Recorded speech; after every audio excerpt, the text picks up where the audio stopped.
Selamat datang ke Liga M Update. Dua laga panas Liga Super Malaysia siap menguncang lapangan hijau malam ini. Sang juara bertahan JDT bakal ditantang ketangguhannya di kandang sendiri, sementara duel sengit KL City dan Kuching City dipastikan bakal menguras emosi hingga detik terakhir. Jangan sampai lewatkan, inilah jadual dan detail lengkap pertandingannya.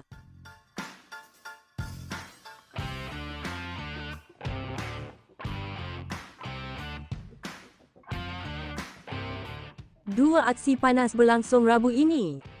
Lanjutan saingan Unifi Liga Super Malaysia bagi minggu ke-6 bakal menyaksikan dua perlawanan tumpuan yang dijadualkan berlangsung pada Rabu, 26 Ogos 2026.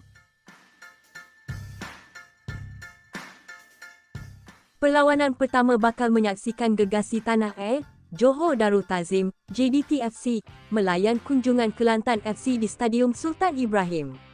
Aksi ini dijadualkan bermula pada jam 8 suku malam dan akan disiarkan secara langsung menerusi Astro Arena Bola, AstroGo, serta aplikasi suka. Sementara itu, satu lagi aksi sengit menyusul pada jam 9 malam di Stadium Bola Sepak Kuala Lumpur, di mana Kuala Lumpur City FC akan menentang Kuching City FC.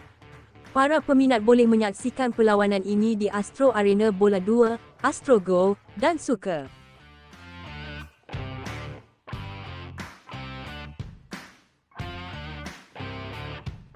Berikut, kedudukan terkini Liga Super Malaysia 2026-2027 minggu pertama.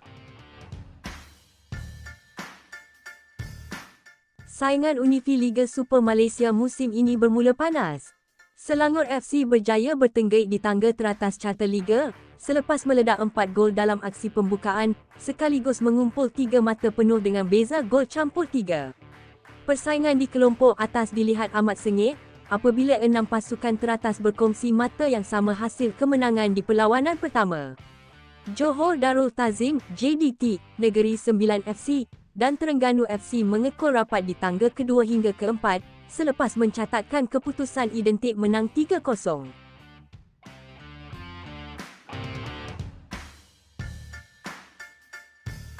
Jadi itulah dia, jadual perlawanan, serta kedudukan terkini Liga Super 2026-2027 ketika ini.